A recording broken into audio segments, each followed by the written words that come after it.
பிதாவே, இந்த அருமையான மாலை வளைக்கலாம் அதை நான் செலுத்திருந்த மாலை ஆராதனையிலும் ஒன்று முடியுமே ஆராதனைக்கு வைத்து மகிமைப்படுத்தினோம். பொழுதுமடை ஜீவனுள்ள வார்த்தைகளை கேட்க பரிசுத்த ஆவியானவரே நாம் ஒவ்வொருவரையும் வழி நடத்தும்படியாக ஜெபிக்கிறோம். இந்த மண்டபம் முழுவதுமாக பரிசுத்த ஆவியானுடைய ஆணை கூட நாங்கள் ஒப்புக் கொடுக்கிறோம்.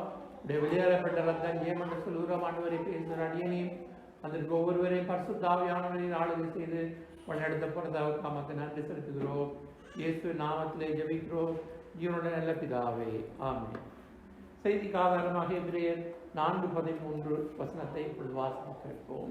அவருடைய பார்வைக்கு மறைவான சிருஷ்டி ஒன்றுமில்லை, சகலமும் அவருடைய கண்களுக்கு முன்பாக நிர்வாணமாயும் வெளியரங்கமாயும் இருக்கிறது. அவருக்கே நாம் கணக்கு ஒப்புவிக்க வேண்டும். ஆமென். தேவனுக்கு மறைவானது ஒன்றும் இல்லை என்று நான் செய்தியில் சொல்ல விரும்புகிறேன். மறைவானது ஒன்றும் இல்லை என்றால் ஆண்டவருடைய பார்வைக்கு மறைவானது ஒன்றும் இல்லை. அப்போ நம்முடைய தேவன் மனிதர்களை இந்த உலகத்திலே, சங்கீதம் 14 சொல்லுகிறது, நம்மை தேடும் உணர்வுள்ளவன் உண்டோடு பார்க்க கர்த்தருடைய கண்கள் நோக்கமாக இருக்கிறது என்று சொல்லி, தேவன் இல்லை என்று யார் சொல்வான் என்றால் மதிக்கட்டவன் தான் இதயத்திலே சொல்லிக் கொள்கிறான் என்று சொல்லப்படுகிறது. அப்போது கடவுள் படைத்த கடவுள் ஒருவர் இருக்கிறார் என்று நாங்கள் உணர வேண்டும். ஒவ்வொரு ஜனங்களும் உணர வேண்டும், அறிய வேண்டும். இந்த பூமியிலே தேவன், அதாவது கடவுள் ஒருவர் இருக்கிறார் என்று ஜனங்களுக்கு, மனிதர்களுக்கு இன்றைக்கு அதாவது ஆண்டவர் வெளிப்படுத்தி கொண்டிருக்கிறதை நாங்கள் நடக்கிற சம்பவம் மூலம் காணக்கூடியதாக இருக்கின்றது. அப்போ தேவன் இரக்கம் உள்ளவர், மனதுருக்கம் உள்ளவர் மாத்திரமல்ல, வேதத்தில் இன்னும் அதிகமான காரியங்களை சொல்லப்பட்டிருக்கின்றது. நீதிமொழிகளிலே சொல்லுகிறது 5வது அதிகாரம் 21, மனிதனுடைய வழிகளை கர்த்தர் காண்கின்றார். வாசிப்போம். நீதிமொழிகள் 5:21. மனுஷனுடைய வழிகள் கர்த்தரின் கண்களுக்கு முன்பாக இருக்கிறது, அவனுடைய வழிகள் எல்லாவற்றையும் அவர் சீர்தூக்கி பார்க்கிறார். அவருடைய வழிகள் எல்லாம், மனிதனுடைய வழிகள், நாங்கள் போகிற ஒவ்வொரு வழிகளையும் அவருக்கு முன்பதாக இருக்கிறது, அவர் எல்லாம் சீர்தூக்கி பார்க்கிறார் என்று சொல்லுங்கள். அப்போ ஆண்டவர் தான் வானத்தை பூமியை படைத்தவர் மாத்திரமல்ல, நாம் ஒவ்வொருவரையும் அவர் படைத்தவர். எங்களுடைய நினைவுகளை அவர் தூரத்திலிருந்து அறிகிறார் என்று சொல்லப்படுகிறது. எனவே தேவன் மனுபுத்திரன் மேல் அவர் கண்ணோக்கமாக இருக்கிறார். வேதத்திலே நீங்கள் பார்த்தால் தேவன், அதாவது மறைவானது அவருக்கு ஒன்றுமில்லை. காரணம், அவர் காண்கின்ற தேவனாக இருக்கின்றார். அதற்குரிய வசனங்களை வாசிப்போம். சங்கீதம் 33:15-16 வாசிக்கும் பொழுது, வானத்திலிருந்து நோக்கி பார்த்து எல்லா மனுபுத்திரரையும் காண்கிறார். தாம் வாசமாய் இருக்கிற ஸ்தானத்திலிருந்து பூமியின் குடிகள் எல்லார் மேலும் கண்ணோக்கமாய் இருக்கிறார்.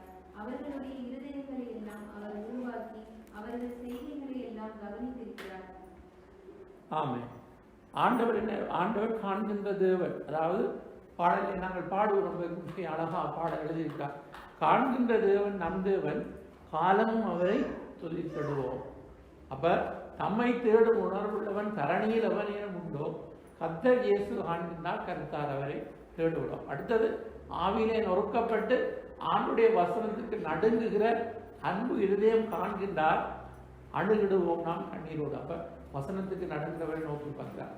அடுத்தது, உத்தம இதயம் கொண்டிருப்போம், உன்னத வல்லமை பெற்றிருப்போம், கர்த்தருடைய கண்கள் கருத்தாய் நோக்கி பார்க்கின்றது. தம்மை பற்றி உத்தம இதயத்தோடு இருக்கிறவர்களுக்கு அவருடைய வல்லமை விளங்கப்படும்படிக்கு கர்த்தருடைய கண்கள் பூமி மீதெங்கும் நோக்கமாக்கி இருக்கின்றது. இங்கே சங்கீதம், இன்றைக்கு சங்கீதத்தில் வாசித்தோம், அதிலே 18வது வசனம் சொல்கிறது, தமக்கு பயந்து தமது கிருபைக்கு காத்திருக்குள் ஆத்துமாக்கை மரணத்துக்கு விலக்கி விடுங்க வைக்கவும். 19வது வசனம் சொல்கிறது, பஞ்சத்தில் அவர்களை உயிரோடைய காக்கவும் கர்த்தருடைய கண் அவர்கள் மேல் நோக்கமாக இருக்கிறது. அப்ப பஞ்சகாலத்து உணவளிக்க பருவாய் நம்மை காண்கின்றார் என்று பாடல்களை அழகாக தொகுத்து பெர்க்மன் செய்ய எழுதியிருக்கிறார். அப்ப காண்கின்ற தேவன் நம்முடைய தேவன். இந்த சங்கீத வசனங்களை நாங்கள் பார்க்கும் பொழுது அவர் காண்கின்ற தேவனாக இருக்கின்றார். அப்பதான் நாங்கள் உணர வேண்டும் என்று சொன்னால், மறைவானது அவருக்கு ஒன்றுமில்லை. காரணம், அவர் காண்கின்ற தேவனாக இருக்கின்றார். இரண்டாவதாக, அவர் நீதியை சரி கட்டும் தேவனாக இருக்கின்றார். எரேமியா 16வது அதிகாரத்திலே 17-18 வாசிக்கும் பொழுது, எரேமியா 16வது அதிகாரம் 17-18 வாசிக்கும் பொழுது, அவர்களுடைய எல்லா வழிகளிலும் நோக்கமாய் இருக்கிறது, அவைகளின் முகத்துக்கு முன்பாக மறைந்திருக்கிறதில்லை, அவர்களுடைய அக்கிரமம் என் கண்களுக்கு முன்பாக மறைவாய் இருக்கிறதும் இல்லை, முதலாவது நான் அவர்களுடைய அக்கிரமத்துக்கும் அவர்களுடைய பாவத்துக்கும் இரட்டிப்பாய் நீதியை சரி கட்டுவேன். அவர்கள் என் தேசத்தை தீட்டுப்படுத்தி என் சுதந்திரத்தை சீ என்று அருவருக்கப்படத்தக்க தங்கள் காரியங்களை நாற்றமான விக்கிரகங்களினாலே இழப்பினார்கள் என்று கர்த்தர் சொல்கிறார். அப்போ முதலாவது நாங்கள் பார்க்கணும்னா என் கண்கள் அவருடைய எல்லா வழிகளுமே நோக்கமாக இருக்கிறது. மனிதனுடைய எல்லா வழிகளுமே அவர்கள் என் முகத்துக்கு முன்பாக மறைந்திருக்கிறது இல்லை. யாருமே மறைந்திருக்க முடியும். அவருடைய அக்கிரமம் என் கண்களுக்கு முன்பதாக மறைவாய் இருக்கிறதும் இல்லை. முதலாவது நான் அவர்களுடைய அக்கிரமத்துக்கும் அவருடைய பாவத்துக்கும் இரட்டிப்பாய் நீதியை சரி கட்டுவேன் என்று சொல்லுகிறார். பாருங்கள், ஆண்டவர் இயேசு இந்த உலகத்திலே வந்து மனுஷகுமாரன் மனிதர்களை அழிக்க வரவில்லை, மாறாக அவர் ரட்சிக்க வந்தார். பாவிகளை ரட்சிக்கவே கிறிஸ்து இயேசு உலகத்தில் வந்தார் என்று சொல்லப்படுகிறது. தேவனுக்கு எந்த ஒரு நோக்கமும் இல்லை மனிதர்களை அழிப்பது. ஆனால் பிரியமானவர்களே, தேவன் நீதி உள்ள தேவன், நீதியை சரி கட்டுகிற தேவன். எனவே இந்த நாட்களிலே தேசங்களிலே, அதாவது கர்த்தர் அருவருக்கத்தக்க காரியங்கள் எந்த தேசத்திலே இருக்கின்றதோ அந்த தேசத்திலே தேவன் நீதியை சரி கட்டுகிற நாள் வந்தது என்று சொல்லி இந்த நாட்களிலே நாங்கள் காணுகிறோம். அப்போ ஆண்டவர் எவ்வளவு காலத்துக்கு பொறுமையாக இருக்க முடியும்? கடவுள் மனிதர்கள் எதையும் செய்யலாம், படைத்த இறைவன் பார்த்து கொண்டு சும்மா இருப்பார் என்று எண்ணுவது தப்பான காரியமாக இருக்கிறது. அப்போ தேவன் வெளிப்படுத்துவார். அதாவது ஒருவர் இருக்கிறார், காண்கின்ற தேவன், எல்லாம் மறைவாயில்லை, ஆண்டவர் அந்தரங்கத்திலே பார்க்கிற தேவன். எனவே இந்த நாட்களிலே மனிதர்கள் என்னதான் காரியங்களை திட்டம் போட்டாலும் ஆமானின் தந்திரத்தை ஒரு ராத்திரி பள்ளியில் அமமாக்கின தேவன் நாட்களிலே தேசங்களிலே இன்றைக்கு, அதாவது பைபிளிலே சொல்லப்பட்டிருக்கிறது, கடைசி நாட்களில் எப்படியான சம்பவங்கள், கொள்ளை நோய்கள், பஞ்சங்கள் அப்படின்னு தான் அறிவிக்கப்பட்டிருக்கிறது. இனிவரும் காலம் கொடியதாக இருக்கும் என்று சொல்லப்படுகிறது. அப்போ காலகாலமாக பூமி அதிர்ச்சிகள், பஞ்சங்கள் நடந்தாலும் இனிவரும் காலத்திலே அதிகமான காரியங்களை நாங்கள் கேள்விப்படக்கூடியதாக இருக்கும். தேவனுடைய நீதி சரி கட்டுதலை தேசங்கள் கண்டுகொண்டுதான் இருக்கிறது. இன்னும் அதிகமாய் காணப்போகிறது. பலவிதமான இடங்களிலே பூமி அதிர்ச்சிகள் நடக்கும். ஏனென்றால் வேத வசனம் அப்படி சொல்லுகிறது. தேவன் எல்லாவற்றையும் அசைப்பார். அப்ப மனிதர்கள் வந்து, அதாவது நிலை குலைந்து போவார்கள். அதாவது அவர்களுடைய திட்டங்கள் ஒன்றுமே வாய்க்காமல் போகும். பிரியமான சகோதரிய சகோதரியே, எனவே இந்த நாட்களிலே நாங்கள் இந்த இடத்துல இந்த வார்த்தையை கேட்டுக்கொண்டு நிற்கும் பொழுது எங்களுக்குள்ளே ஒரு உணர்வு வர வேண்டும். வந்து அவருடைய பார்வைக்கு மறைவானது ஒன்றுமில்லை. காரணம், அவர் நீதியை சரி கட்டும் தேவனாக இருக்கின்றார். எனவே தேசங்களிலே நீங்கள் பார்த்தால் இந்த வார்த்தைக்கு விரோதமான அருவருப்புகள், பாவங்கள் இன்றைக்கு அரசாங்க அங்கீகாரத்தோடு எல்லாமே, அதாவது நடைமுறைப்படுத்தி இருக்கும் பொழுது நாட்களில் இந்த கொரோனா வைரஸ் வந்தது மூலமாக சில காரியங்கள் தடைப்பட்டிருந்தாலும் அவர்கள் அதோடு முடிந்து விட்டதா? இல்லை, இன்னும் அதிகமாய், அதற்கு அதிகமாய் அவர்கள் தங்களுடைய காரியங்களை செய்யத்தான் மனிதர்கள் திட்டம் போட்டுக் கொண்டிருக்கின்றார்கள். தேவன், அதாவது மனிதர்களுக்கு நிச்சயமாக ஆண்டவர் உள்ள மனித சமுதாயத்துக்கு தேவன், அதாவது சர்வ வல்லம் உள்ள தேவன் என்பதையும் அதே இடத்துல நீதியை சரி கட்டுகிற தேவன் என்பதை கர்த்தர் இந்த நாளிலே அவர் வெளிப்படுத்தி கொண்டிருக்கின்றார். அவர் நீதியை சரி கட்டுகிற தேவன் என்பதை நாங்கள் பயபக்தியோடு நாங்கள் உணர்ந்து கொள்வோமாக. அடுத்ததாக, அவர் தூரத்துக்கும் சமீபத்துக்கும் தேவனாக இருக்கின்றார். எரேமியா, அதே எரேமியா 23வது அதிகாரம் 23, 24 வசனம் இப்படியாக சொல்லுகிறது, வாசிக்கிறார். நான் சமீபத்திற்கு மாத்திரமா தேவன், தூரத்திற்கும் தேவன் அல்லவோ என்று கர்த்தர் சொல்லுகிறார். தேவனாயினும் தன்னை நான் காணாதபடிக்கு மறைவிடங்களில் ஒளித்துக் கொள்ள கூடுமோ என்று கர்த்தர் சொல்லுகிறார். யாராவது ஆண்டவர் காணாதபடி எங்கேயாவது போய் ஒழிக்க முடியாது. நான் பாதாளத்தில் படுக்கை போட்டாலும் அங்கே 30 சங்கீதத்தில் சொல்லப்படுவது, உம்முடைய சிருஷ்டி பார்வைக்கு மறைவானது ஒன்றும் இல்லை. எனவே இங்கே நீங்கள் பார்த்தால், அதாவது அவர் தூரத்துக்கும் சமீபத்துக்கும் தேவனாக இருக்கிறார் என்று சொல்லப்படுகிறது. அப்படி என்றால் என்ன? ஆண்டவர் எங்கும் நிறைந்த எலோஹிம் என்று அழைக்கப்படுகிறார். எங்கும் நிறைந்திருக்கின்றார். அப்ப அவர் சர்வ வியாபி என்று அழைக்கப்படுகிறார். அவர் இந்த பாருங்க, நாங்கள் ஒரு இடத்தில் இருப்போம், எங்களுக்கு கண்களுக்கு முன்பதாக எதை காண முடியுமோ அதைத்தான் நாங்கள் பார்க்க முடியும். ஆனால் சர்வலோகத்துக்கு ஆண்டவராக இருக்கின்றார். அவர் சிங்காசனத்திலே இருந்து இந்த பூமியில் எல்லாவற்றையும் பார்த்தார். எப்படி என்று கேட்டால் அதான் கடவுள். அதைத்தான் நாங்கள் சொல்லுகிறோம், அதுதான் ஆண்டவர். கடவுள் என்றால் அப்படித்தான். இன்றைக்கு இங்கே இந்த சமீபமாகி இந்த இடத்துல என்னத்தை நடக்கிறதோ, தூர இடத்திலே ஏதோ நடந்தால் அதையும் அவர் அறிகிறார். அப்ப தேவன் சமீபத்துக்கு மாத்திரம் தேவன் அல்ல, அவர் தூரத்துக்கும் தேவனாயிருக்கிறார். அவர் எங்கு மனிதர்கள் நினைக்கிறார்கள் தூரமாக எங்கே போய் தப்பு செய்தால் ஒருவர் காண மாட்டார்கள் என்று. மனிதர்கள் காண முடியாத இடத்துக்கு போய் தப்பு செய்தால் ஒருவர் காண மாட்டார்கள் என்று மனிதர்கள் நினைக்கின்றார்கள். அவர் எங்கும் நிறைந்திருக்கிறார், எங்கேயுமே ஓடி தப்ப முடியாத மனிதர். எனவேதான் ஆண்டவர் மனிதர்களுக்கு தம்முடைய வார்த்தையின் மூலமாக எழுதி வைத்திருக்கின்றார்.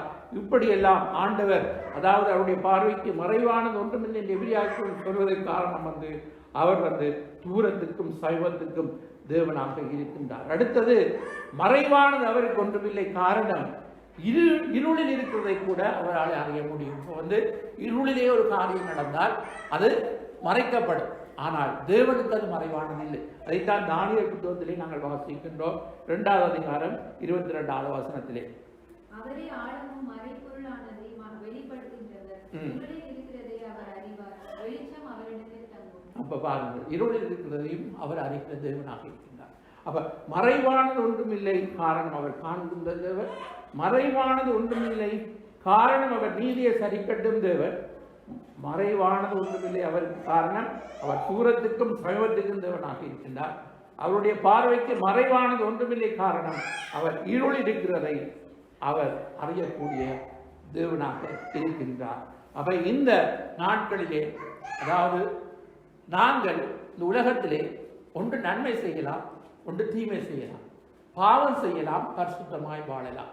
மனிதனுக்கு அது ஆண்டவர், நாங்கள் விரும்பி எதை செய்கிறோமோ அதுக்குரிய பதில், பாவத்தின் சம்பளம் மரணம் என்று சொல்லப்படுகிறது. அதாவது அநியாயம் செய்கிறவன் அநியாயம் செய்யட்டும், அசுத்தமாயிருக்கணும் அசுத்தமாயிருக்கட்டும், நீதி செய்வோம் நீதி செய்யட்டும், பரிசுத்தமுள்ள இன்னும் பரிசுத்தமாகட்டும். அப்ப ஆண்டவர் சொல்லுகிறார், மனிதர்களுடைய கரத்திலே ஆண்டவர் விடுகிறார், ஆனால் எச்சரிக்கிறார் ஆண்டவர். அதாவது நீ நல்லதை தெரிந்து கொள்ள என்றுதான் ஆண்டவர் ஆலோசனை. எதையாவது தெரிந்து கொள்ள என்று சொல்லவில்லை. இதோ ஜீவனையும் மரணத்தையும் ஆசீர்வாதத்தை சாபத்தை நான் உங்களுக்கு முன்பதாக வைக்கின்றேன், நீங்கள் ஜீவனை தெரிந்து கொள்ளும் என்று ஆலோசனை சொல்கிறார். எனவே நல்லதை தெரிந்து கொள்ளக்கூடிய திறமை உள்ள மனிதர்களாகிய நாங்கள் இன்றைக்கு ரட்சிக்கப்பட்டும், அதாவது ஒன்றுமே யாருமே எதையுமே காணவில்லை என்று சொல்லி நாங்கள் இன்னும் அதாவது பாவத்திலே நாங்கள் வாழ்வோமாக இருந்தால் கர்த்தர் எல்லாவற்றையும் அவர் நியாய தீர்ப்பிலே கொண்டு வருவார். அவருக்கு நாங்கள் கணக்கொப்புவிக்க வேண்டும் என்று சொல்லப்படுகிறது. இப்போ நாங்கள் நிருபத்திலிருந்து அடுத்தது வசனத்தை வாசிப்போம். 1 தீமோத்தேயு புத்தகம் 5வது அதிகாரம் 24-25 வாசிப்போம். சிலருடைய பாவங்கள் வெளியரங்கமாய் இருந்து நியாய தீர்ப்புக்கு முந்திக் கொள்ளும், சிலருடைய பாவங்கள் அவர்களை பின்தொடரும். அப்படியே சிலருடைய நற்கிரியைகளும் வெளியரங்கமாய் இருக்கும், அப்படி இராதவைகளும் மறைந்திருக்க மாட்டாது. அப்போ ஒன்று பாவங்கள் மற்றும் நற்கிரியைகள். இப்போ நாங்கள் பாவம், அப்ப பாவம் என்று சொன்னால் எங்களுக்கு தெரிகிறது அநீதியெல்லாம் பாவம் தான். அப்ப தேவனுடைய கட்டளையை மீறுவதே பாவம். அப்ப நாங்கள் பாவிகளாக இருந்த எங்களை தேவன் நீதிமானாய் மாற்றியிருக்கிறார். எனவே நாங்கள், அதாவது இன்றைக்கு நாங்கள் சிலருடைய பாவங்கள் வெளியரங்கமாகி நியாய தீர்ப்புக்கு முந்திக் கொள்ளும் என்றால் என்ன? இப்ப நாங்கள் இயேசு இந்த பூமியை நியாயம் தீர்க்க போகிறார். அப்ப எங்களுடைய பாவங்கள் வெளியரங்கமாகி நியாய தீர்ப்புக்கு முந்திக் கொண்டிருக்கின்றது. அதனால்தான் நீதிமொழிகளின் புத்தகத்திலே சொல்லப்படுகிறது, அதாவது நாங்கள் அடுத்தது அதாவது அந்த வெளியரங்கமாகும் என்றதுக்கு நாங்கள் இன்னும் 2 ஒத்த வசனங்களை நாங்கள் வாசிக்கும் பொழுது இயேசு சொல்லியிருக்கிறார். நீதிமொழிகள் 12:2 இப்படியாக வாசிக்கும். லூக்கா 12:2, வெளியாக்கப்படாத மறைபொருளும் இல்லை, அறியப்படாத ரகசியமும் இல்லை, ஒன்றுமில்லை. அப்ப பாருங்கள், எல்லாம் வெளியரங்கமாகும். அப்ப இயேசுடைய வருகையிலே சகலதும் வெளியரங்கமாகும் என்று நாங்கள் அறிந்திருக்கிறோம். எதையுமே மறைவாக எதையுமே மனிதர்கள் வைத்திருக்க முடியாது. அது மாத்திரமல்ல, பவுல் சொல்லுகிறார் 1 கொரிந்தியர் 4வது அதிகாரம் 4-5 ஆகிய வசனத்திலே, என்னிடத்தில் நான் யாதொரு குற்றத்தையும் அறியேன், ஆகிலும் அதனாலே நான் நீதிமான் ஆகிறதில்லை. என்னை நியாயம் விசாரிக்கிறவர் கர்த்தரே. ஆனதால் கர்த்தர் வருமளவும் நீங்கள் காலத்துக்கு முன்னே யாதொன்றை குறித்து தீர்ப்பு சொல்லாதிருங்கள். இருளில் மறைந்திருக்கிறவைகளை அவர் வெளியரங்கமாக்கி இருதயங்களின் யோசனைகளையும் வெளிப்படுத்துவார். இப்ப பாருங்கள், அப்பொழுது அவர்களுடைய போட்டி காட்டுறார். பாருங்கள், ஆண்டவர் வேறு பவுல் சொல்றார், என்னிடத்திலே ஒரு குற்றத்தை காணவில்லை. இப்ப நாங்கள் ஒரு மனச்சாட்சி எங்களுக்கு இருக்குது. நாங்கள் சொல்கிறோம், அறிந்து பார்த்த அளவிலே ஒன்றுமே குற்றம் இல்லை, ஆனால் அதனாலே நான் நீதிமானாக மாற முடியாது அவருடைய அறிக்கை. அப்ப யோசித்து பார்க்கின்றோம் என்னென்றால், எங்களுடைய நீதி ஆளுக்கான காந்தை போல் இருக்கிறது. நாங்கள் சொல்லுகிறோம், நாங்கள் நினைக்கிறோம் எங்களிடத்திலே ஒரு குற்றம் இல்லை என்று. ஆனால் ஆண்டவர் சகலத்தையும் அறிந்திருக்கிறார். அதனால் தான் இன்றைக்கு பரிசுத்தவான்களுக்கு ஆண்டவர் உணர்த்தி கொண்டிருக்கின்றார். நாங்கள் போகிற வழி சரியென்று நாங்கள் இருந்தாலும் எங்களுடைய எல்லா விதமான வழிகளையும் சீர்படுத்துவதற்கு ஆண்டவர் இன்றைக்கு நமக்கு எங்களுடைய தவறுகளை எல்லாம் ஆண்டவர் உணர்த்தி கொண்டிருக்கிறார். அப்ப நாங்கள் என்ன செய்கிறோம்? அவைகளை நாங்கள் அறிக்கை செய்யணும். இதில் என்ன இருக்கிறது? பிரியமானவர்களே, நாங்கள் தேவனுடைய பிள்ளைகள். நாங்கள் தவறு செய்யும் பொழுது ஆண்டவர் எங்களுக்கு சிக்ஷையை கொடுக்கிறார். அப்ப அந்த நேரத்தில் நாங்கள் மனம் திரும்ப வேண்டும் என்றுதான் ஆண்டவருடைய கட்டளை. நீதிமானுக்கு பூமியிலே சரி கட்டப்படும் என்று சொல்லப்படுகிறது. எனவே நாங்கள் பாவம் முதலாவது நாங்கள் அதாவது ரெண்டும் வெளியரங்கமாகும். ஒன்று பாவம் முதலாவது, சிலருடைய பாவங்கள் வெளியரங்கமாக நியாய தீர்ப்புக்கு முந்திக் கொள்ளுமா. அப்ப நாங்கள் இன்றைக்கு நாங்கள் பாவத்தை அறிக்கை செய்து ரட்சிக்கப்பட்டபடினால் எங்களுடைய பாவம் நியாய தீர்ப்புக்கு முந்திக் கொண்டிருக்கின்றது. ஆனால் சிலருடைய பாவங்கள் அவர்களை பின்தொடரும் என்றும் நாங்கள் பார்க்கின்றோம். எனவே நான் நீதிமொழிகள் 28:13 இப்படி சொல்லப்படுகிறது, வாசிக்கலாம்.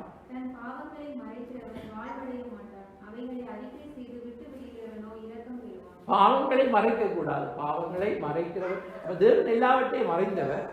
ஆனால் நாங்கள் தேவனுக்கு மறைக்க முடியாது.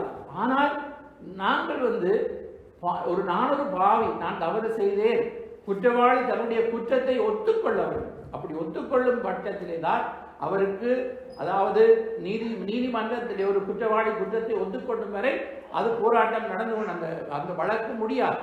ஆனால் அந்த குற்றவாளி ஒத்துக்கொள்ளும் பொழுது ஒருவேளை அவருக்கு மன்னிப்பு கிடைக்கலாம். அவர்களுடைய தேவன் எப்படி என்றால் ஒத்துக்கொள்ளும் பொழுது அவர் மன்னிப்பு தருகிறார். மன்னிப்பு கொடுத்து அவர் அதை என்ன செய்கிறார்? மறந்து விடுகிறார். அப்ப நாங்கள் எங்களுடைய தவறுகள், எங்களுடைய மீறுதல்கள் எங்களுக்கு தெரியும். ஆண்டவருடைய சமூகத்திலே நாங்கள் இருக்கும் பொழுது ஆண்டவர்களை உணர்த்துகிறார். அப்ப அந்த நேரத்தில் நாங்கள் நொறுங்குண்ட இதயத்தோடு ஆண்டவரிடத்தில் நாங்கள் மனம் திரும்ப வேண்டும். அதைத்தான் சங்கீதம் 51 தாவீது எழுதி வைத்திருக்கிறார். முதல் 4 வசனத்திலே வாசிப்போம். தேவனே, உமது கிருபையின்படி எனக்கு இறங்கும். உமது மிகுந்த இரக்கங்களின்படி என் மீறுதல்கள் நீங்க என்னை சுத்திகரியும். என் அக்கிரமம் நீங்க என்னை முற்றிலும் கழுவி என் பாவம் வரை என்னை சுத்திகரியும். என் மீறுதல்களை நான் அறிந்திருக்கிறேன். என் பாவம் எப்பொழுதும் எனக்கு முன்பாக நிற்கிறது. தேவனின் ஒருவருக்கே விரோதமாக நான் பாவம் செய்து உமது கண்களுக்கு முன்பாக பொல்லாங்கானதை நடப்பித்தேன். நீர் பேசும்போது உம்முடைய நீதி விளங்கவும், நீர் நியாயம் தீர்க்கும் போது உம்முடைய பரிசுத்தம் விளங்கவும் இதை அறிக்கையிடுகிறேன். அப்போ பாருங்கள், அறிக்கையிடுகிற அவசியத்தையும் அங்கே கடைசி வருஷத்திலே தாவீது விளக்கமாக சொல்லுகிறார். மனிதர்களாகிய நாங்கள் அதைத்தான், தன் பாவங்களை மறைக்கிறவன் வாழ்வடைய மாட்டான், அவைகளை அறிக்கை செய்து விட்டு விடுகிறவன் தான் இரக்கத்தை பெறுவார் என்று வேதம் தெளிவாக சொல்கிறது. அப்ப அறிக்கை செய்த பாவங்கள் அதை நாங்கள் விட்டுவிட, தொடர்ந்து அந்த பாவங்களை நாங்கள் செய்ய முடியாது, செய்யக்கூடாது. அப்படி நாங்கள் செய்கிற பட்சத்திலே நாங்கள் என்ன செய்கிறோம்? ஆண்டவர் பரிசுத்தாவியானவர் நமக்கு உணர்த்தும் பொழுது, அதாவது நாங்கள் அநேக விஷயங்களிலே தவறுகிறோம் என்றெல்லாம் வேதம் சொல்கிறது அல்லவா? அப்ப நாங்கள் இன்றைக்கு இந்த ஆவிக்குரிய வாழ்க்கையிலே நாங்கள் சின்ன சின்ன காரியங்களிலே நாங்கள் தவறுகிறோம். ஆண்டவருடைய ஆலோசனையை நாங்கள் ஏற்க மறுக்கிறோம். பலவிதமான காரியங்களிலே நாங்கள் அதாவது நன்மை செய்யாமல் போனாலும் பாவம் என்று வேதம் சொல்கிறது அல்லவா? எனவே நாங்கள் பாவம் என்றால் என்ன என்று நாங்கள் அறிந்திருக்கின்றோம். எனவே அப்படிப்பட்ட காரியங்களில் இருந்து நாங்கள் மனம் திரும்பி இயேசுவின் இரத்தத்தினாலே அனுதினமும் நாங்கள் சுத்திகரிக்கப்பட வேண்டும், கழுவி சுத்திகரிக்கப்பட வேண்டும். 1 யோவான் 1:9 இப்படி சொல்லப்படுகிறது. நம்முடைய பாவங்களை நாம் அறிக்கையிட்டால் பாவங்களை நமக்கு மன்னித்து எல்லா அநியாயத்தையும் நீக்கி நம்மை சுத்திகரிப்பதற்கு அவர் உண்மையும் நீதியும் உள்ளவராய் இருக்கிறார். தேவன் தான் நம்முடைய பாவிகளை மன்னிக்கிற அதிகாரம் இயேசுவுக்கு மட்டும்தான் இருக்கிறது. இயேசு கிறிஸ்துவின் ரத்தம் தான் நம்முடைய பாவங்களை கழுவி நம்மை சுத்திகரிக்கும். எந்த மனிதரிடத்திலே எந்த குருவானவரும் எங்களுக்கு மன்னிப்பு கொடுக்க முடியாது. இயேசுவிடத்திலே அவங்களுக்கு மன்னிப்பு கிடைக்கின்றது. எனவே அந்த மன்னிப்பை நாங்கள் பெற்றுக்கொண்ட நாங்கள் அதில் நிலைத்திருக்க, அந்த ரட்சிப்பிலே நிலைத்திருக்காதபடி நாட்களிலே கொல்லாத சத்ருவானவர் கலாத்திலே சொல்லப்படுறது மாம்சத்தின் கிரியைகள் வெளியரங்கமாக இருக்கிறது என்று சொல்லி, அப்ப அது வெளியரங்கமாக இருக்கின்றது மாம்சத்தின் கிரியைகள். அவைகளை அவன விபச்சாரம், அசுத்தம், வேசித்தனம், காம விகாரம் அப்படியெல்லாம் சொல்லப்படுகிறது. விக்கிராராதனை, பகைகள், விரோதங்கள், வைராக்கியங்கள், பிரிவினைகள், மாற்ற வேதங்கள், சண்டைகள், இப்படியெல்லாம் பட்டியல் அடுக்கி கொண்டு போகப்படுகிறது. இவைகளெல்லாம் வெளியரங்கமாக இருக்கிறது. இவர்களை எந்த மனிதனும் மறைத்து செய்தாலும் எல்லாம் வெளியரங்கமாகும். மனிதர்கள் நினைக்கின்றார்கள் நாங்கள் செய்கிற காரியங்கள் தவறுகள் ஒருவரும் காணவில்லை, அது அப்படியே போய்விடும் என்று. அப்படி அல்ல. பாருங்கள், நீதிபதி கூட, உலகத்தில் நீதிபதி கூட சில வழக்குகள் மறைக்கப்பட்டு குற்றவாளிக்கு நீதிமான் என்று அவர்களை விடுதலையாக்கின அதாவது காரியங்களும் இருக்கலாம். ஆனால் ஆண்டவருடைய நியாயத்தின் பொழுது யாருமே வந்து பொய் சாட்சியோ அல்லது வேறு எதுவும் செய்ய முடியாது. அவருக்கு நாங்கள் தனிப்பட்ட முறையில் நாங்கள் கணக்கொப்புவிக்க வேண்டும் என்று நாங்கள் பார்க்கின்றோம். எனவேதான் இந்த நாளிலே நம்முடைய எல்லா விதமான மீறுதல்களையும் நாங்கள் அறிக்கை செய்து மனம் திரும்ப வேண்டும். ஏனென்றால் அதாவது எங்களுக்கு வந்து இயேசுவின் வரை ஏற்பட்டு தெரியாது, நமக்கு மரணம் எப்பொழுது சம்பதிக்கணும் எங்களுக்கு தெரியாது. எனவேதான் எந்த நேரம் நாங்கள் நம்மை ஆயத்தப்படுத்திக் கொள்வோம். அடுத்தது நல்ல கிரியைகள். ஒன்று பாவங்கள் வெளியரங்கமாகும், நற்கிரியைகளும் அங்கே வெளியரங்கமாகும். மத்தேயு 5:16 வாசிக்கின்றோம்.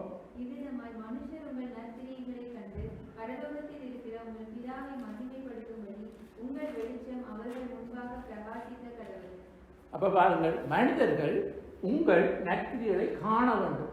அப்ப நாங்கள் நற்கிரியை செய்யும் பொழுது மனிதர்கள் அதை காண்பார்கள். அப்படி காணும் பொழுது என்ன நடக்கிறது? பரலோகத்திற்கு பிதாவை மகிமைப்படுத்துவார்கள். உங்கள் வெளிச்சம் அவர்கள் முன் பிரகாசிக்க கடவுள் என்று இயேசு சொல்லியிருக்கிறார். அப்ப இன்னொரு இடத்திலே 6வது அதிகாரத்திலே இயேசு இப்படியும் சொல்லியிருக்கிறார். வாசிப்போம் 1-4 வரை.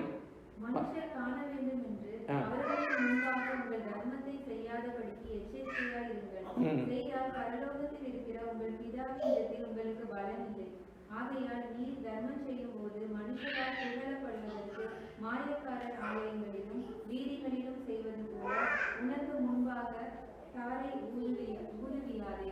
அவர்கள் தங்கள் பலனை அடைந்து தீர்ந்ததென்று மெய்யாகவே உங்களுக்கு சொல்லுகிறேன். நீயோ தர்மம் செய்யும் போது உன் தர்மம் அந்தரங்கமாய் இருப்பதற்கு உன் வலதுகை செய்ததை உன் இடதுகை அறியாதிருக்க கடவுள். அப்பொழுது அந்தரங்கத்தில் பார்க்கிற உன் பிதா தம்மை உனக்கு வெளியரங்கமாய் பலனளிப்பார். ஆமென். அவருக்கு மறைவானது ஒன்றுமில்லை. காரணம், அவர் அந்த ரங்கத்திலே பார்க்கிற பிதா. அப்போ ஏற்கனவே மனிதர்கள் அதாவது சொல்லப்படுகிறது என்று சொன்னால், உங்கள் வெளிச்சம் மனிதர் உங்கள் நற்கிரியை கண்டு பரலோகத்திற்கு பிதாவை மகிமைப்படுத்தும்படி இங்கே சொல்லப்படுகிறது வந்து, அதாவது மனுஷர்கள் காண வேண்டும் என்று நீங்கள் எதையும் செய்யாதீர்கள். அப்ப என்ன கொண்டு வித்தியாசம்? இப்ப நாங்கள் செய்கிறது இந்த உலகத்திலே காணத்தான் செய்கிறார்கள். ஆனால் எங்களுக்குள்ளேயே நாங்களே அதை வெளிப்படுத்த முயற்சிக்க கூடாது. நாங்கள் ஒரு நல்ல காரியங்கள் செய்தால் அது அந்தரங்கமாய் நாங்கள் செய்ய வேண்டும். ஆண்டவர் அதை வெளிக்கு கொண்டு வருகிறவர் ஆண்டவர். எந்த காரியமாக இருந்தால் நாங்கள் ஆண்டவர் ஆகியாகி தர்மம் செய்யும் பொழுது மனுஷனால் புகழப்படுவதற்கு மாயக்காரரை போல வீதிகளிலும் செய்வது போல, மாயக்காரர்கள் செய்கிற போல நீங்கள் செய்யாதீர்கள். உங்கள் வலதுகை செய்கிறதை இடதுகை அறியாதிருக்கும். அது அப்படி யோசித்து பாருங்கள். வலதுகை செய்கிறதை இடதுகை அறியாதிருக்குமா? அப்படி முடியாத கஷ்டம் இல்லவா? அப்ப என்னத்துக்காக ஆண்டவர் அதிலே என்னத்தை சொல்ல வருகிறார் என்றால், இப்போ எங்களுக்குள்ளேயே நாங்கள் இப்படியெல்லாம் செய்து விட்டோம் என்ற ஒரு பெருமை அப்படி இருக்க வேண்டாம் என்று ஆண்டவர் சொல்கிறார். எனவே நாங்கள் அதாவது எதை பாருங்கள், இயேசு அங்கே மத்தேயு 25 2 கூட்டத்தாரும் வந்து ஆண்டவர் சொல்லுகிறார், பசியாயிருந்தேன், உணவளித்தீர்கள், காவலில் வைக்கப்பட்ட என்னை பார்த்து வந்தீர்கள், அப்படியெல்லாம் சொல்லுவார். அவர் எப்பொழுது செய்தோம் ஆண்டவரே? அப்போ அவர்களுக்குள்ளே சுய பெருமை இருந்தால் அப்படி உடனே அவர்கள் சொல்லிப்பார். அப்போ அவர்கள் செய்ததையே மறந்து விட்டார்கள் என்றுதான் அர்த்தம். அவர்கள் அதை கடவுளுக்கண்டு நாங்கள் செய்தோம், ஆண்டுடைய நாமத்திலே செய்தோம் என்று அவர்களுக்குள்ளே ஒரு இது இருக்கவில்லை. பிரியமானவர்கள், அதே போல நாங்கள் செய்கிற காரியங்களை இன்றைக்கு சின்ன சின்ன காரியங்களுக்கு பெரிய பெரிய விளம்பரங்கள் போடப்படுகிறதையும் அது அவர்களெல்லாம் நாங்கள் பிரதிசித்தப்படுத்தி செய்யும்படியாக ஆண்டவர் சொல்லவில்லை. ஆனால் நாங்கள் மனிதர்களுக்கு தெரியாமல் காணாமல் செய்யவும் முடியாது. பிரியமானவர்கள், அதைத்தான் உங்கள் வெளிச்சம் அவர்கள் அதை பரலோகத்திற்கு பிதாவை மகிமைப்படுத்தத்தக்கினார். எங்களுடைய வெளிச்சம் அங்கே பிரகாசிக்கிறது. ஆனால் எங்களுக்குள்ளே நாங்கள் அஞ்ஞானிகளைப் போல, அஞ்ஞானிகள் செய்கிறார்கள் என்று அங்கே தாழ்த்தோம், அதே போல நாங்கள் செய்யக்கூடாது. பரலோகத்திற்கு பிதாவுக்கு மகிமை வரும்படியாக நாங்கள் செய்ய வேண்டும். அப்ப நற்கிரியைகள் வெளியரங்கமாகும். இந்த உலகத்திலே நாங்கள் ஒன்றும் கொண்டு வந்ததில்லை, ஒன்றும் கொண்டு போவது என்று நிச்சயமாயிருக்கிறது.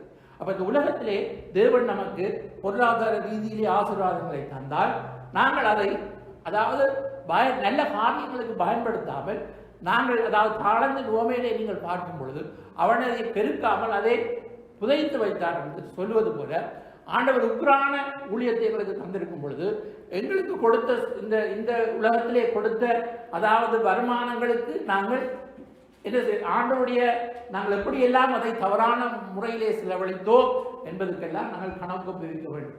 எனவே நாங்கள் எங்களுக்கு கிடைக்கின்ற இந்த அநீதியான உலகப் பொருளால் சிநேகிதரை நாங்கள் சம்பாதிப்பதற்கு நாங்கள் அவர்களை செலவு செய்தால் அதுதான் பரலோகத்துக்கு கொண்டு போக முடியுமே தவிர, இந்த நல்ல கிரியைகள் தான் நாங்கள் பரலோகத்துக்கு கொண்டு போக முடியுமே தவிர பணத்தையோ சொத்தையோ நாங்கள் கொண்டு போக முடியாது. நாங்கள் நல்லது செய்தால் அந்த கிரியைகள் எங்களோடு கூட நாங்கள் மரிக்கும் பொழுது வரும் என்று வேத வசனம் சொல்கிறது. வெளிப்படுத்த விஷயம் 14:13 நாங்கள் வாசிக்கின்றோம். வெளிப்படுத்த 14:13 வாசிக்கலாம். பின்பு பரலோகத்திலிருந்து ஒரு சத்தம் உண்டாகியது. அது கர்த்தருக்குள் மறைக்கிறவர்கள் இது முதல் பாக்கியவான்கள் என்கிறது. அவர்கள் தங்கள் பிரயாசங்களை விட்டொழிந்து இளைப்பாறுவார்கள்.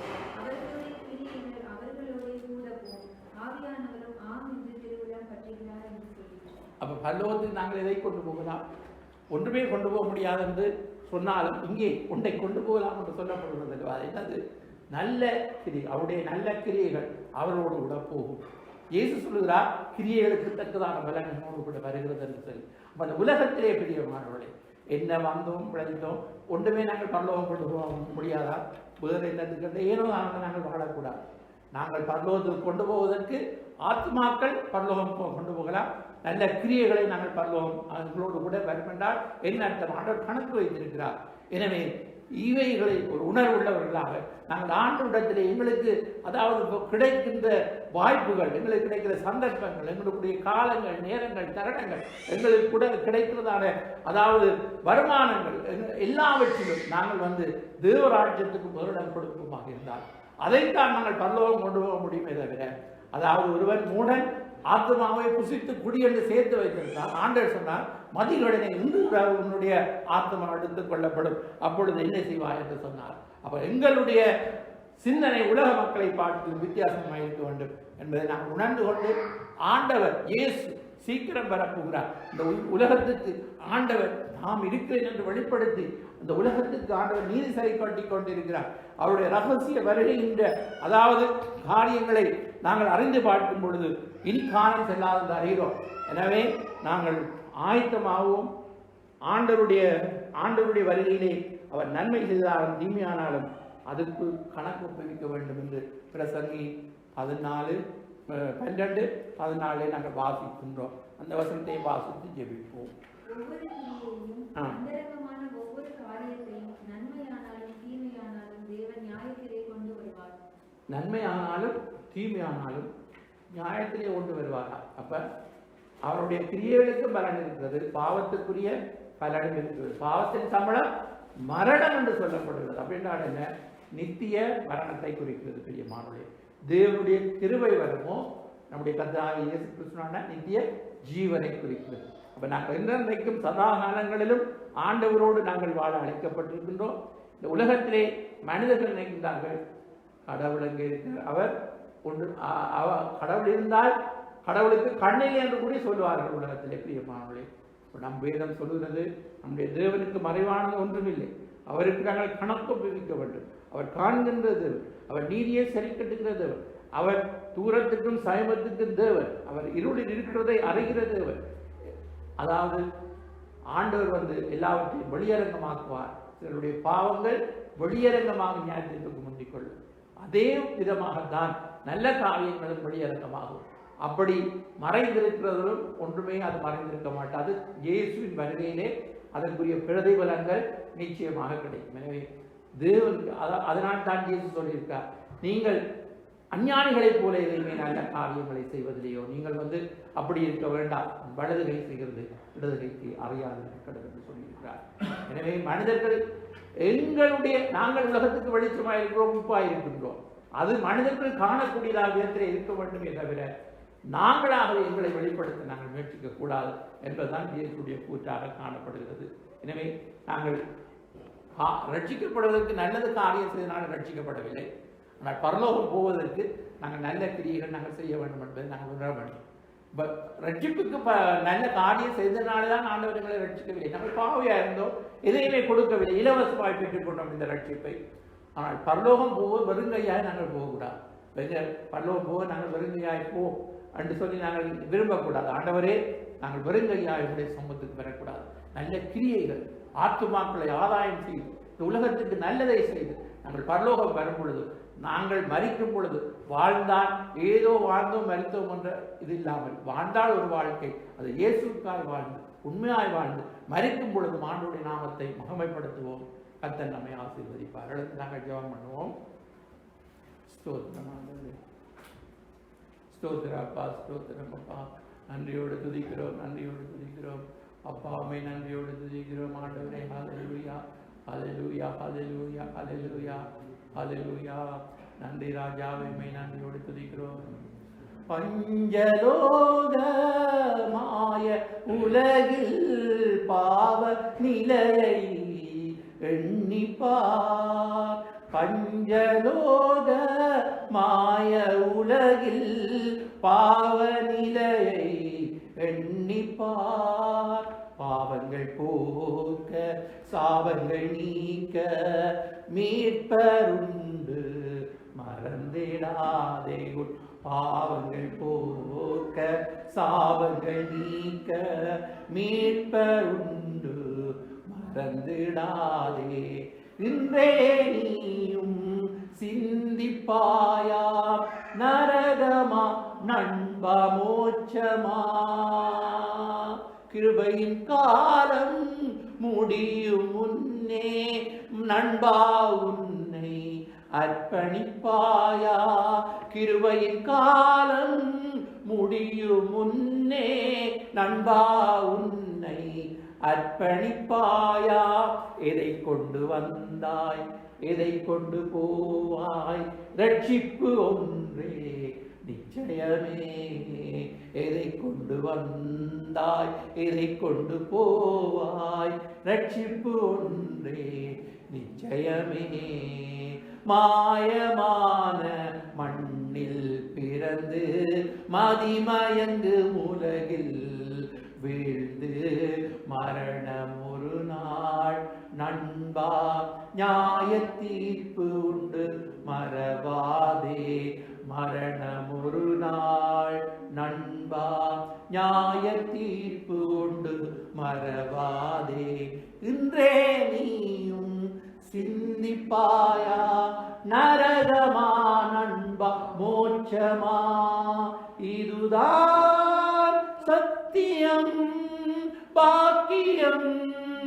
வருகிறார் வருகிறார் வருகிறார். மாயமான மண்ணில் பிறந்து மதிமயங்கு உலகில் வீழ்ந்து மரணம் ஒரு நாள் நண்பா நியாய தீர்ப்பு உண்டு மறவாதே. அவருடைய பார்வைக்கு மறைவானது ஒன்றுமில்லை. அவருக்கே நாம் கணக்கொப்புவிக்க வேண்டும் என்று வேதவசனம் நம்மை எச்சரிக்கிறது. இன்றைக்கு நாங்கள் மனம் திரும்புவோம். ஆண்டவர் ஒரு சந்தர்ப்பத்தை கொடுக்கிறார். கிருபையின் நாட்களை கூட்டி கொடுக்கிறார். கிருபையின் மணி நேரங்களை கூட்டி தந்திருக்கிறார். இப்பொழுது இதுவே அனுக்கிரக காலம், இதுவே ரட்சணிய நாள் என்பதை உணர்ந்து கொள்வோம். ஆண்டவரே, கர்த்தாவே, உம்முடைய வசனத்துக்கு நாங்கள் நடுங்குகிறோம், உம்முடைய நாமத்துக்கு நாங்கள் பயப்படுகிறோம். ஆண்டவரே சுவாமி இயேசுவே, சிறுமைப்பட்டு ஆவியிலே நெருங்குண்டு என் வசனத்துக்கு நடுங்குகிறவனையே நோக்கி பார்ப்பேன் என்று சொல்லி இருக்கிறீர் அப்பா. ஆண்டவரே, உம்முடைய வார்த்தைக்கு நாங்கள் நடுங்குகிறோம், உம்முடைய நாமத்துக்கு நாங்கள் பயப்படுகிறோம். பயபக்தியோடு நாங்கள் உம்முடைய சமூகத்திலே நின்று கொண்டிருக்கிறோம் அப்பா. எங்களை அக்கிரமங்களை மன்னியும், எங்கள் மீறுதல்களை மன்னியும் ஆண்டவரே.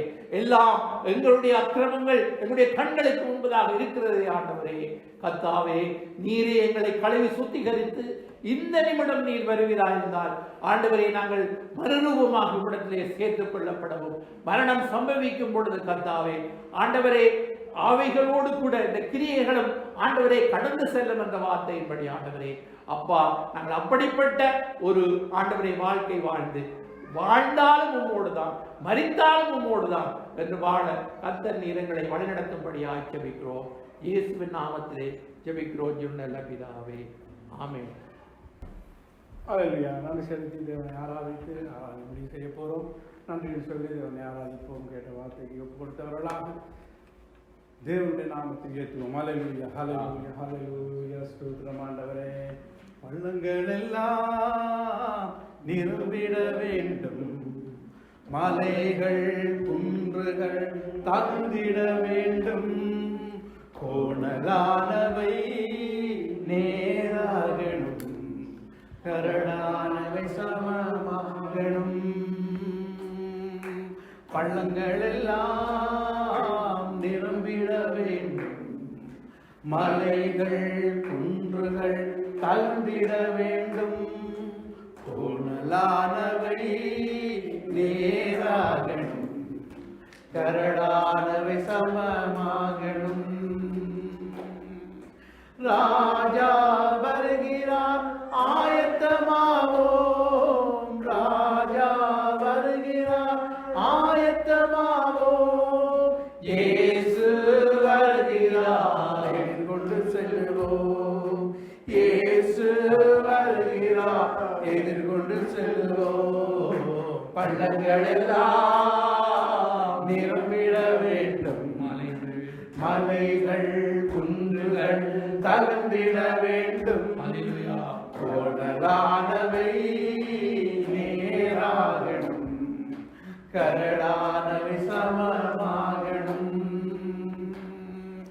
நல்ல கனிகொடா மரங்கள் எல்லாம் வெட்டுண்டு அக்கினியில் போடப்படும், நல்ல கனிகொடா மரங்கள் எல்லாம் வெட்டுண்டு அக்கினியில் போடப்படும், ராஜா வருகிறார் ஆயத்தமாவோம், ராஜா வருகிறார் ஆயத்தமாவோம், இயேசு வருகிறார் எதிர்கொண்டு செல்வோம், இயேசு வருகிறார் எதிர்கொண்டு செல்வோம், பள்ளங்கள் எல்லாம் நிரம்பிட வேண்டும், மலைகள் குன்றுகள் தகுந்திட வேண்டும், கோணலானவை நேராகணும், கரடானவை சமமாகணும். கோதுமையை பிரித்து களஞ்சியத்தில் சேர்த்து பதரையோ அக்கினியில் சுட்டெரிப்பாரே, கோதுமையை பிரித்து களஞ்சியத்தில் சேர்த்து பதரையோ அக்கினியில் சுட்டெரிப்பாரே, ராஜா வருகிறார் ஆயத்தமாவோம், ராஜா வருகிறார் ஆயத்தமாவோம், இயேசு வருகிறார் எதிர்கொண்டு செல்வோம், இயேசு வருகிறார் எதிர்கொண்டு செல்வோம், பள்ளங்கள் எல்லாம் நிரம்பிட வேண்டும், மலைகள் குன்றுகள் கலந்திட வேண்டும், கோணலானவை நேராகணும், கரடானவை சமமாகணும். அந்நாளில் வானம் வெந்து அடியும், பூமியெல்லாம் எரிந்து உருகி போகும், அந்நாளில் வானம் வெந்து அழியும், பூமியெல்லாம் எரிந்து உருகி போகும், ராஜா வருகிறார் ஆயத்தமாவோம், ராஜா வருகிறார் ஆயத்தமாவோம், இயேசு வருகிறார் எதிர்கொண்டு செல்வோம், இயேசு வருகிறார் எதிர்கொண்டு செல்வோம், பள்ளங்கள் எல்லாம் நிரம்பிட வேண்டும், மலைகள் குன்றுகள் தகுந்திட வேண்டும், கோணலானவை நேராகணும், கரடானவை சமமாகணும். கரையில்லாமலே குற்றமில்லாமலே கர்த்தருக்காய் வாழ்ந்து முன்னேறுவோம், கரையில்லாமலே குற்றமில்லாமலே கர்த்தருக்காய் வாழ்ந்து முன்னேறுவோம், ராஜா வருகிறார் ஆயத்தமாவோம், ராஜா வருகிறார் வருகிறார், எதிர்கொண்டு செல்வோம். இயேசு வருகிறார், எதிர்கொண்டு செல்வோம். பள்ளங்கள் எல்லாம் நிரம்பிட வேண்டும், மலைகள் குன்றுகள் தகர்ந்திட வேண்டும். கோணலானவை நேராகணும், கரடானவை சமமாகணும், கரடானவை சமமாகவும். ஹல்லேலூயா, நன்றி என்று சொல்லி தேவனை ஆராதிப்போம். ஹல்லேலூயா, நன்றி அப்பா. ஹல்லேலூயா, ஹல்லேலூயா, ஹல்லேலூயா, ஹல்லேலூயா. உங்களுக்கு மறைவாக ஒன்றும் இல்லை என்று சொல்லி நாங்கள் பார்த்தோம். தேவன் நல்லவராய் இருக்கிறார். ஹல்லேலூயா, ஹல்லேலூயா. ஓரபா சந்தல கரதர பரிசுத்த ஆவியானவரே ஸ்தோத்திரம், ஸ்தோத்திரம் அப்பா பிதாவே ஸ்தோத்திரம். நன்றியோடு துதிக்கிறோம் ஆண்டவரே, நன்றியோடு ஸ்தோத்திரம் பண்ணுகிறோம். ஹல்லேலூயா, ஹல்லேலூயா. ஜெபம் செய்வோம். இரக்கமுள்ள நல்ல தகப்பனே, இந்த அருமையான நாளுக்கு நான் செலுத்துகிறோம். இந்த நாளில் வருவனப்பட்டு இந்த இடத்துல ஆண்டவரை கூடி ஆராய்கின்ற வார்த்தையை கேட்டோம். உடைய கண்களுக்கு மறைவானது ஒன்றுமில்லை என்று சொல்லி பார்த்தோம். கர்த்தாவே, இந்த நாட்கள் ஆண்டவரை நாங்கள் சீர்படுத்த ஆண்டவரை சீர்படுத்த எங்களுக்கு இருவரும்படியாக செபிக்கிறோம். உங்களுடைய வருகைக்காக காத்திருக்கிறோம் ஆண்டவரே. அப்பா, நாங்கள் வருகைக்கு காத்திருக்க உடைய வருகை சீக்கிரமாக இருக்கிற அப்படின்னா ஆண்டவரை காலத்தை நாங்கள் பிரயோஜனப்படுத்திக் கொள்ள தரும்படியாக செபிக்கிறோம். இந்த இடத்துல வந்த ஒவ்வொரு பிள்ளைகளும் ஆசீர்வதிங்க, பலப்படுத்துங்க, எல்லா தடைகளையும் நீக்கிங்க ஆண்டவரை. சிறுவர்கள் பெரியவர்களை சமாதானம் வாழ்க்கை செய்யட்டும் ஆண்டவரை. வரும்பொழுது கூட போகும்பொழுது கூட இந்த நாட்கள் ஆண்டவரே அப்பா, ஒவ்வொரு பிள்ளைகளுடைய வாழ்க்கை தேவன் பாதுகாத்து வழிநடத்த பொருள் கை கொண்டு ஸ்தோத்திரம். நீங்களே ஒவ்வொரு பிள்ளைகளோடும் கூட இருந்து வழிநடத்துங்கள். ஆசீர்வதி இயேசுவின் நாமத்தில் செபிக்கிறோம் எங்கள் ஜீவன் நல்ல பிதாவே. ஆமென்.